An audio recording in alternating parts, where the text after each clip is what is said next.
everything in prayers, and sinabi dito, in what manner? In what manner? 1 Thessalonians 5:17. 1 Thessalonians 5:17, pray without ceasing. Manalangin tayo ng lahat. Sabi kanina, di ba? Manalangin tayo ng lahat. Ipanalangin natin lahat. At manalangin tayo ng walang, pagtitigil o tuloy-tuloy. Hindi putol-putol. Yung tamang na nangyari sa'yo, na-challenge ka ng message. Nag-pray ka lang, sige po, Panginoon, tulungan niyo po ako, nag-forward po ako para manalangin sa inyo. Gagawin ko na po araw-araw, tuwing umaga, pagkagising. After 2 days, nawala na. After 1 day, nawala na. Ini-encourage po tayo ng Panginoon na manalangin, lumapit sa Kanya, araw-araw. Parate, tuloy-tuloy. Hindi napapagod. Alam niyo po, ang panalangin po, hindi lang kung kailan magustuhan. Ang panalangin po, hindi ka dapat tumitigil manalangin kahit ang request mo nasagot na, hindi pa sinasagot, o wala pang sagot. Again, kung mananalangin ka, huwag kang tumigil manalangin kahit ang panalangin mo ay nasagot na, hindi pa sinasagot, at wala pang sagot. Ibig sabihin, wala pang sagot, hindi pa dumarating, baka delayed.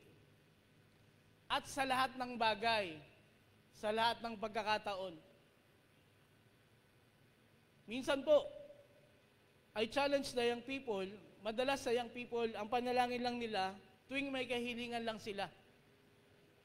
Tuwing may pangangailangan lang sila. Manalangin tayo sa lahat ng pagkakataon. Anumang bagay yan. Alam niyo po, ang panalangin hindi natatapos. Marami tayong pangangailangan. At marami tayong, hindi lang pangangailangan ipagpapasalamat. Hindi po lagi ang panalangin natin pakabig. Laging ako. Ang panalangin po, naman mayroong pagbigay. Pasasalamat sa Panginoon. May pasasalamat o wala, tuloy pa rin dapat tayong manalangin. Kapag ginagawa natin yung mga bagay na to ng tuloy-tuloy, nagkakaroon po ito ng resulta. Resulta sa atin. Mapapansin natin na may pagbabago sa atin. Resulta sa nangyayari kung ikaw ay patuloy na nananalangin sa Panginoon. Unang puntos po, it increases your fear to God. Yung takot mo sa Panginoon, yung takot mo na binabanggit dito, parang katulad ng isang anak sa ama, na ayaw niyang malungkot yung kanyang magulang kung siya ay makaagawa ng hindi nito gusto. Natatakot siyang gumawa ng mali kasi ayaw niyang ipahiya yung kanyang ama o yung kanyang magulang. Ayaw niyang gumawa ng mali na hindi matutuwa o hindi magugustuhan ng kanyang magulang. Ganun po yung nagiging resulta sa isang mananampalataya na lalong lumalapit sa Panginoon sa pamamagitan po ng panalangin. Sabi po dito sa ating binasang text kanina, Psalms 118 verse 4, let them now that fear the Lord say that His mercy endureth forever. Mga sabi ngayon ang tatakot sa Panginoon na ang kanyang kagandahang loob ay magpakailan paman. So tayo po na merong takot sa Diyos, yung kanya pong habag ay nakikita natin. At ayaw po natin na lagi tayong humihingi ng kapatawaran sa Panginoon. Kasi nga, alam naman natin na makasalanan tayo. Pero hanggat maaari, tayo ay minimold unto perfection. Na tayo po ay maging maayos. Because we are a new man. Bagong nilalang na po tayo nung tinanggap natin ang Panginoong Hesukristo. nandyan yung pagkakamali, pero hindi mo dapat ninanais na magkamali. Again, hindi mo ninanais na magkamali. Hanggat maaari, ito ay iniiwasan mo. Dahil yung takot mo sa Diyos ay nandoon. Pero kung ikaw ay walang takot sa Panginoon at pakundangan na lang yung ginagawa mo, wala kang pakialam sa mararamdaman o yung sa relasyon mo sa Panginoon, shame on us. Shame on you. Shame on me. Mahiya tayo sa Panginoon. Wala tayong takot sa Panginoon kung ginagawa natin yung mga bagay na yun. Tandaan po natin, if we fear God, it will give us knowledge and wisdom. Nagkakaroon tayo ng talino na naiisip natin, mali yung bagay na gagawin ko na to. Hindi to makakabuti sa Panginoon at ito ay magkakaroon ng epekto sa relasyon ko sa Kanya. Hindi ko na gagawin tong negative na bagay na to. Bagkus, ikaw ay mapapabuti pa. Kaya nga, wisdom and knowledge. Kung sasama ka, for example, sa mga young people, nahata ka ng mga barkada mo, naaya ka na pumunta sa isang lugar na merong tumaan. Alam niyo yung tumaan? Ano yung tumaan? Mga ano pa to? Mga bata pa talaga, hindi mo masyadong alam. May tagayan. Ayan, tagayan. O alam yung tagayan. Mga tumatagay sa middle. Tagayan, ibig sabihin, may inuman.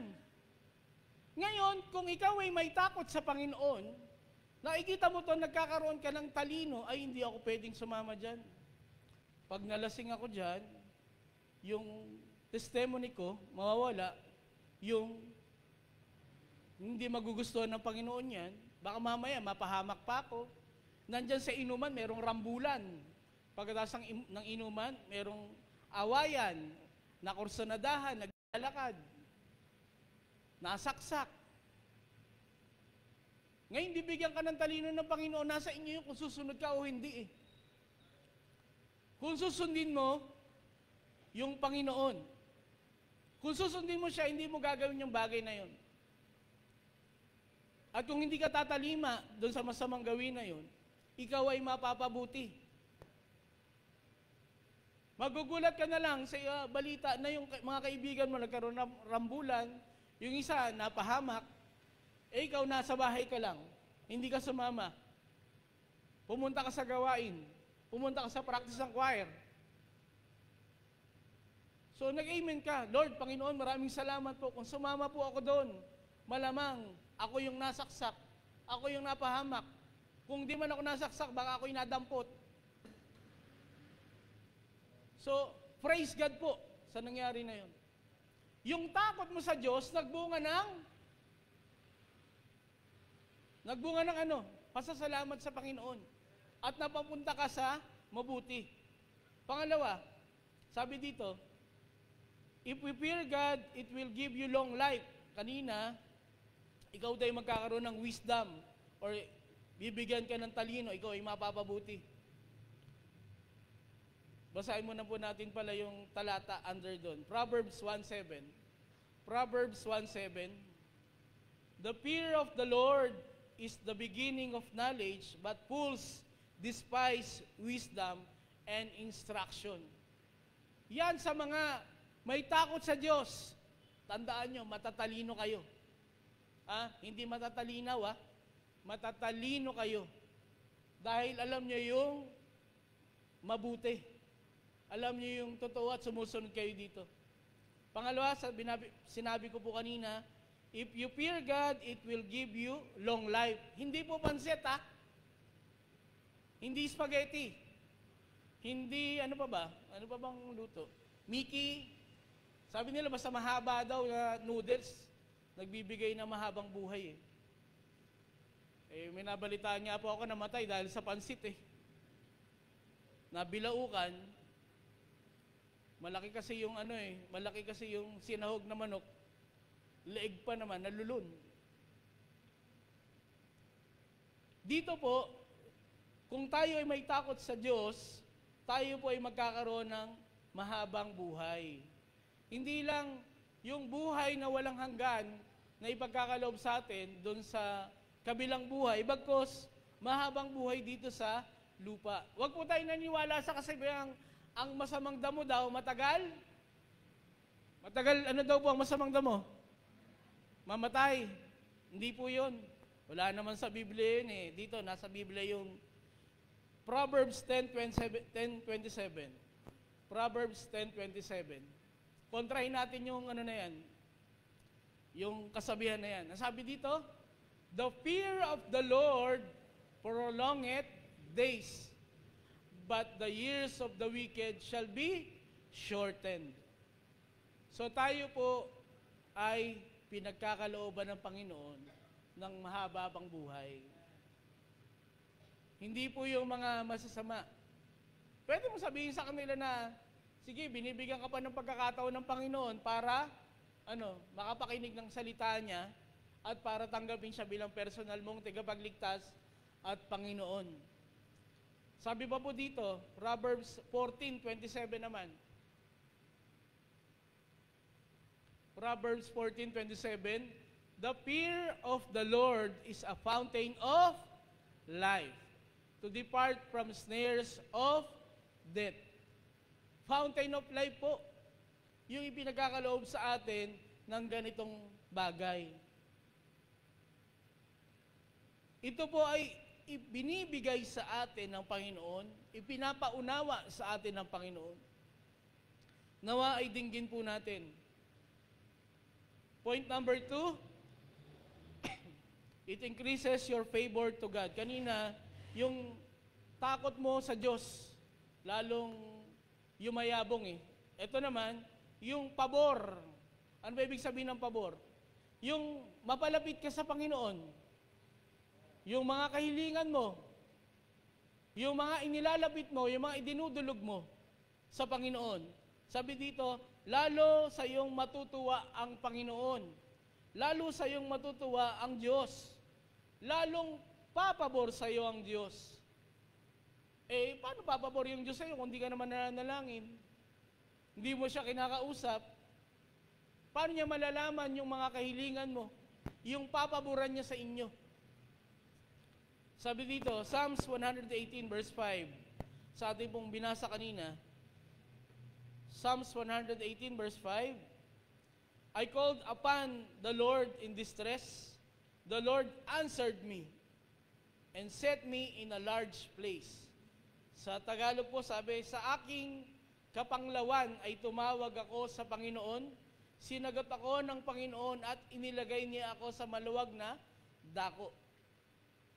So, yung pabor ng Panginoon, dun sa pagsagot sa Kanya, at yung maluwag na lugar po dyan, nilagay siya sa komportabling lugar. Komportable. Hindi siya mapapahamak. Kumbaga siya ay mapapabuti. Yung kanyang mga tinatangkilik, yung blessing ay binibigay sa kanya. Yung kasagutan ay binibigay sa kanya.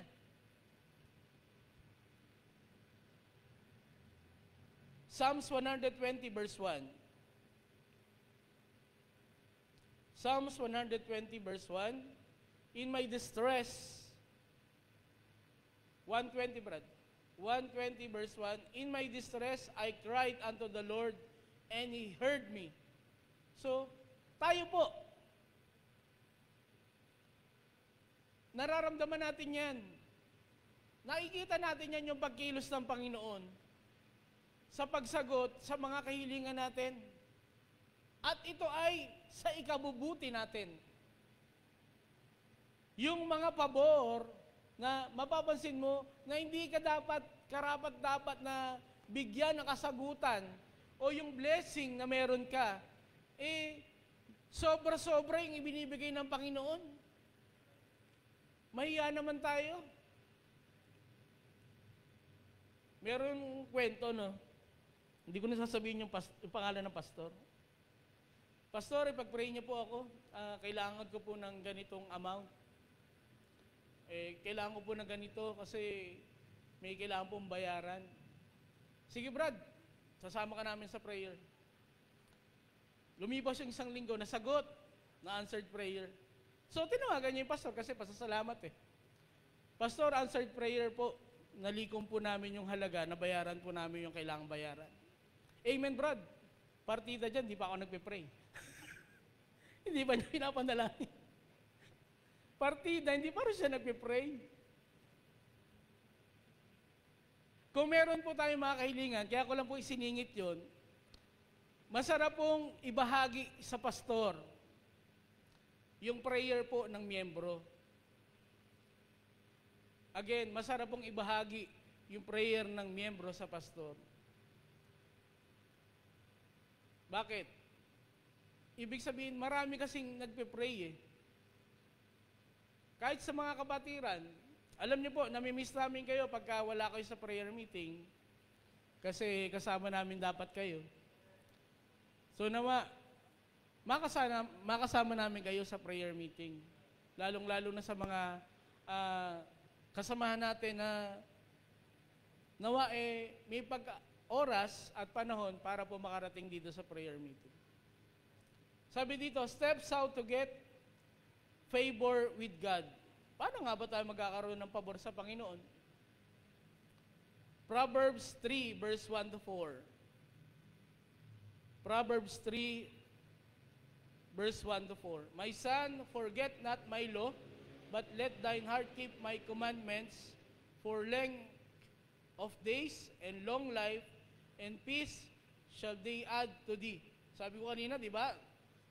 Dinadagdagan ng buhay yung mga mananampalataya na tumatalima sa Kanya. Additional to this, verse 3, let not mercy and truth forsake thee. Bind them about thy neck, write them upon the table of thine heart. They add, verse 4, so shall thou find favor and good understanding in the sight of God and man. So, binigay na po sa atin yung text na dapat natin gawin para lalo tayong mapalapit o mahanap natin yung pabor sa harapan ng Panginoon.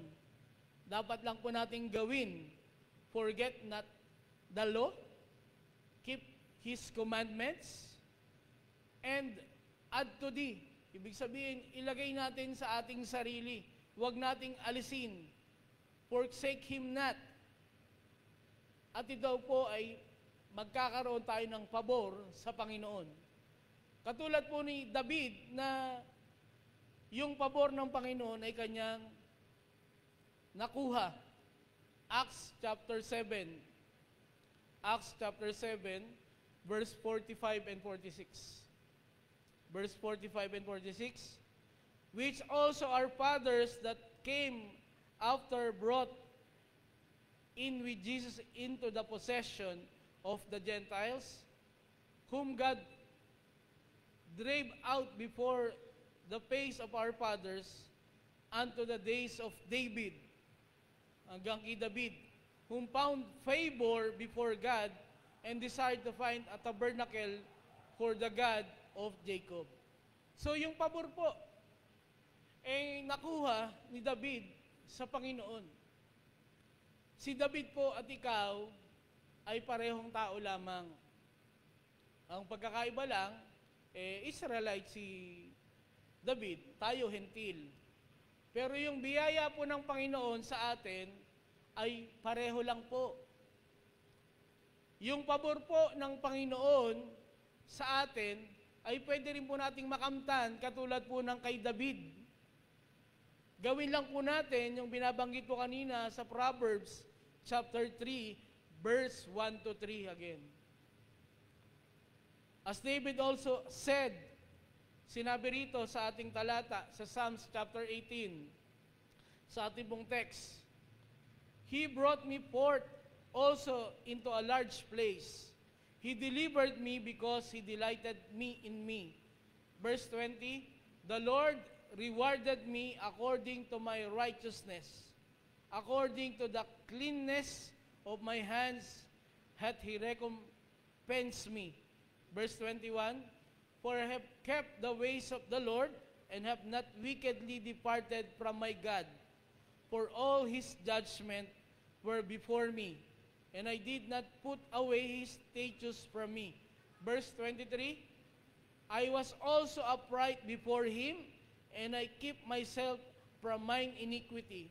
Verse 24, therefore hath the Lord recompensed me according to my righteousness, according to the cleanness of my hands in his eyesight. Tinitingnan po ng Panginoon yung puso po ng bawat isa, lalong-lalo na po kung tayo ay nananalangin. Kung yung pinapanalangin mo ba yan, ay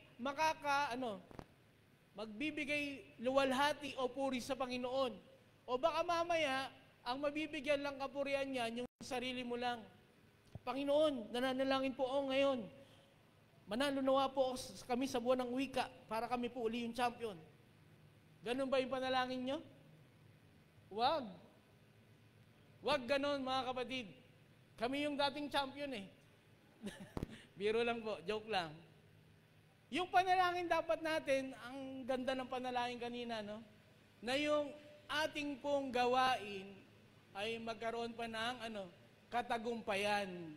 Hindi po binanggit sa panalangin kanina sa opening prayer natin na manalo yung grupo nila. Bagkos magkaroon ng katagumpayan na ang maitaas sino?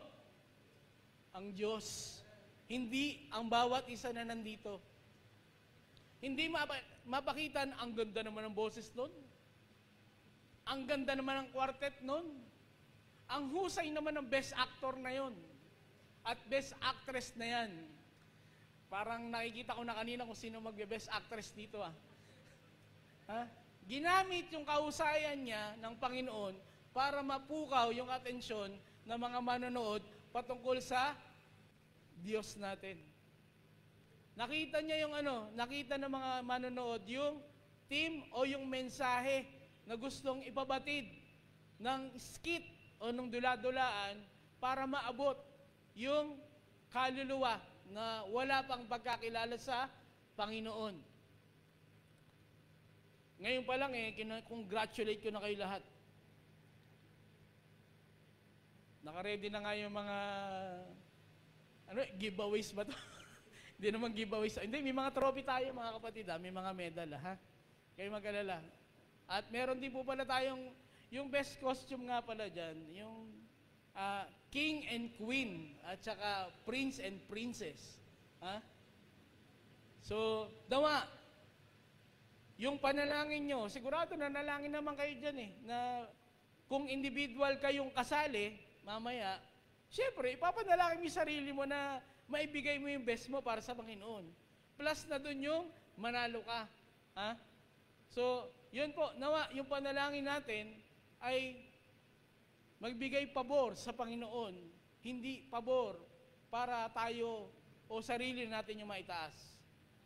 Para po sa ating last point, sabi sa inyo, mabilis lang to Alam kong mga intense na rin kayo. It increase our faith. Kanina, it increase our faith. Sumunod, it increase our favor.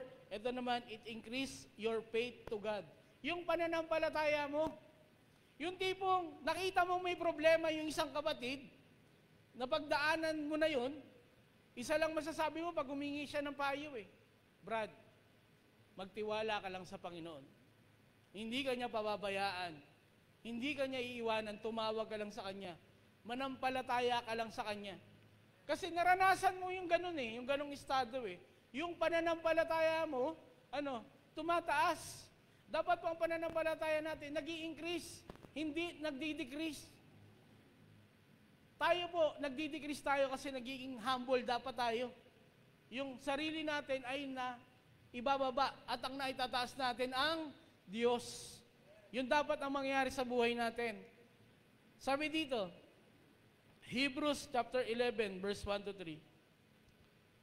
Hebrews 11 verse 1 to 3. Now faith is the substance of things hoped for, the evidence of things not seen. For by it the elders obtain a good report. Diyan mo na, Brad. Bakit binanggit dito yung elders? Kasi sila yung mga, hindi basta matanda ito hindi basta elder Hindi sinabing 60 years old and up. Hindi po Ang binabanggit po ditong elders, yung mga matatatag sa pananampalataya. Yung matibay yung tuhod sa pananampalataya. Again, ang sabi sa church, ang kabataan daw ang kasiyahan ng gawain ng church. Ang katandaan ang katatagan ng church. Sila ang nagsisilbing katatagan. Sila yung nagmomold doon sa mga youngster. Sila yung nagtuturo sa mga kabataan. Sila yung humuhubog sa kabataan. Kaya pansinin nyo, kung ang pastor dyan, mayabang lahat ng miyembro. Sabi nila. Sabi lang po nila yun, For by it the elders obtain a good report. So, yan pong mga binabanggit na po yan, dapat tayo po ay nagiging namomold yung sarili natin. Tayo ay lumalago sa pananampalataya. Verse 3, Through faith we understand that the worlds were formed, framed by the word of God, so that things which are seen were not made of things which do not appear. Hindi na tayo masyadong attached sa mga bagay na nandito sa lupa. We are more than aiming to be attached dun sa mga makalangit na bagay. Dapat po ganyan, hindi yung mas na-attach pa tayo sa mga tangible things. Dapat sa mga intangible, sa mga spiritual things. Sabi sa text natin kanina na binasa, Psalms 118 verse 6.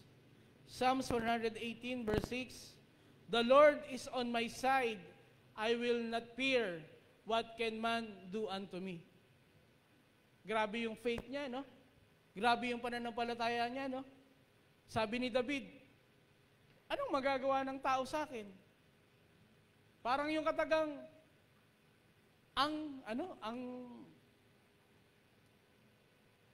hindi naman sumagasa Ang bumangga, giba. Grabe, no? Ang bumangga, giba. Bakit? Yung sasakyan, ibangga mo sa bato, wasak yung sasakyan. Di ba? Wasak yung sasakyan. Sa bato ka ba naman Tayo po, hindi lang bato yung ating sinasandigan. We are standing on the solid rock. We are standing before God. Kasama po natin ang Diyos. Yung pananampalataya po natin sa Panginoon, dapat katulad ng kay David. Alam nating nasa side natin si Jesus. Huwag tayong matakot. Huwag kang matakot na ipahayag yung salita niya. Huwag kang matakot na gawin yung mga ikabubuti o yung ikalulugod ng Diyos sa buhay mo. Huwag kang madala ng sanlibutan. Ang sanlibutan ay nandyan lang. Pero ang Diyos hindi ka pababayaan. Ang gusto ng sanlibutan, maakit ka. Huwag kang humiwalay sa gawain ng Panginoon. Huwag kang humiwalay sa Panginoon mismo. Sa babong talata,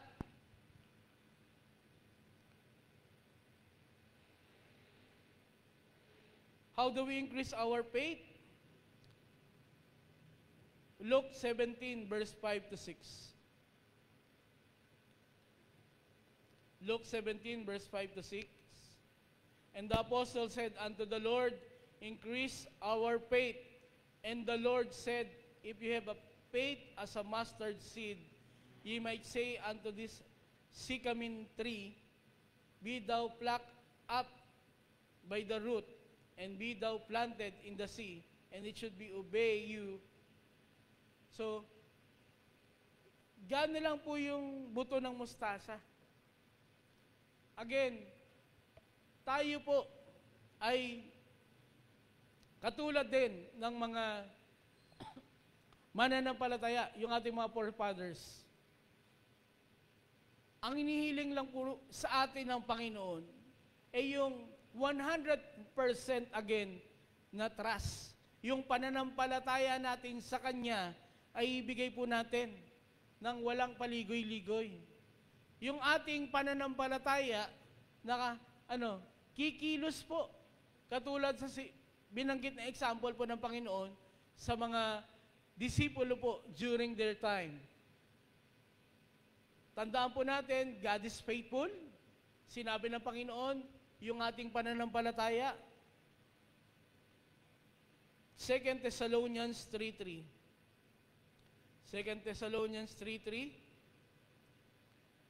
But the Lord is faithful, who shall establish you and keep you from evil. Isa pa po, Hebrew 10:23. Hebrew 10:23. Let us hold fast the profession of our faith without wavering, for He is faithful that promise. Sabi po dyan, yung Diyos po natin ay faithful. Faithful po sa lahat ng bagay. Sabi nga sa Malakay, I change not. Sinabi ng Panginoon yon sa mga Israelites. Hindi po nagbabago ang Diyos. Kung sino po yung Diyos from the time ng nilikha ang langit at ang lupa, ang Diyos ni Abraham, ang Diyos ni Isaac at ni Jacob ng bayan ng Israel. Same with our God na nandito po sa ating kalagitnaan. Amen po ba? Parang inaantok na kayo o excited na kayo? Kasi nasa conclusion na tayo eh. Hindi po nagbabago ang Panginoon po sa atin. Ang dealing po ng Panginoon sa atin ay iba-iba lang. Yung dealing ng Panginoon sa akin, iba. Iba yung dealing ng Panginoon kay Kuya Danny, kay Medel, kay Kuya Aljo, kay Pastor, o kay kanino man. Pero ang faithfulness ng Panginoon ay 100%. Ang tanong, how about our faith? Yung ating pananampalataya sa Panginoon. Kapag tayo ba ay nanalangin sa Panginoon, we are claiming it, na ito ay gagawin ng Panginoon at nagtitiwala tayo dito? O, alam mo na yung gagawin mo bago ka manalangin. Panginoon, kailangan ko po ng ganitong amount. Kayo po, Panginoon, magkaloob po nito. Pero di ka pa nagpe-pray, alam mo na kagad kung sino yung lalapitan mo, kung sino yung pupuntahan mo. Anong silbi ng prayer na ginawa mo? Kung hindi mo muna hayaang sagutin muna ito ng Panginoon. Kumbaga, binibigay pa lang sa iyong test paper, alam mo na kagad yung sagot. Ganun po ba? Hayaan po natin kumilos yung Panginoon. Malay mo, baka mamaya, yung naiisip mong tao, pautangin ka lang, pero yung sagot pala ng Panginoon, walang bayad, libre. Ano yung mas maganda doon? Yung sa Panginoon. Gusto kasi ng Panginoon na tayo ay mapabuti. Yung kasagutan na ibinibigay ng Panginoon sa mga panalangin natin, gusto niya tayo ay mapabuti. Pero pinangungunahan natin. Yung pananampalataya natin sa Panginoon nawawala. Hindi nag-i-increase. Nananalangin ka para yung pananampalataya mo sa Panginoon ay lalong lumago, pero hindi naman nangyayari. Kasi nga, nagtitiwala ka pa rin sa sarili mo. Sa sarili mong kakayanan. Asan ang paglago doon? Wala. Again, yung panalangin po has a power. At yung resulta po nito, nung prayer po, nasa atin na ikita. It will increase our fear to God. It will increase our favor to God. And it will also increase our faith to God.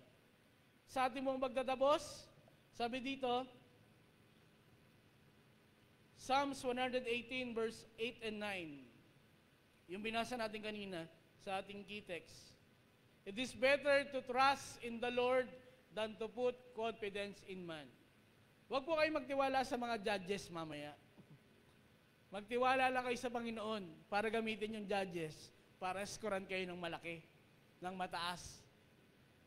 Mamaya, iba yung dinig ng tenga ng judges, pinaganda sa tenga niya. No? Pinaganda yung boses mo sa tenga ng Panginoon. Ginamit ng Panginoon yung judge na yon para tumaas yung score mo. It is better to trust in the Lord than to put confidence in princes. Ibig sabihin, yung sa mga katungkulan, diyan tayo kasi minsan magaling, di ba? Pag may padrino tayo, doon tayo nagtitiwala. Punta, halimbawa, may problema tayo sa City Hall. Hanapin ko sino yung padrino mo. Hindi po.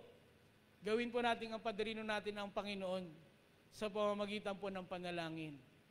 So, tayo po'y tumayong lahat. Tayo po'y magkaroon ng closing prayer.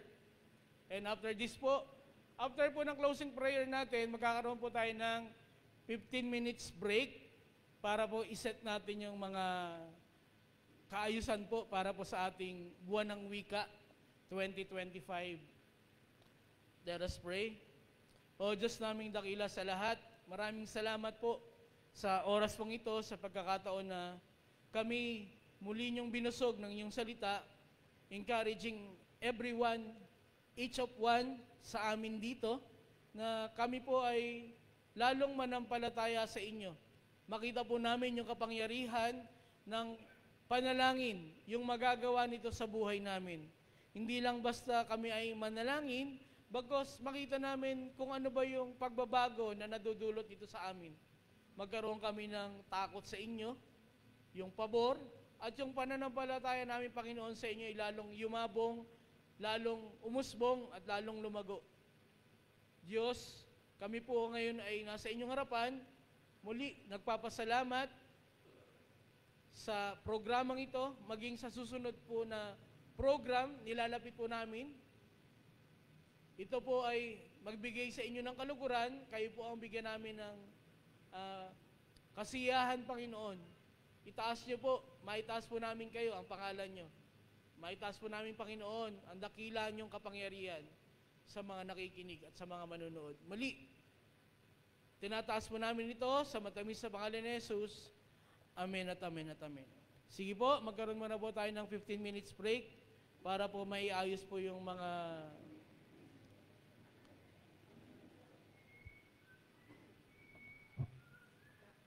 Pakis na lang ng upuan ko. ganyan pa rin. Ganyan na lang? Ganyan pa rin siya. Asog lang, pattern sa ganyan. Ay, usap na ito upuan? Asog lang. Tapos ni Judge dito. Ay. Ganyan pa rin siya. Shout Ay. Shout out. Then, usag na lang natin yung upuan doon. Tapos dito yung judge. Sarap. Then,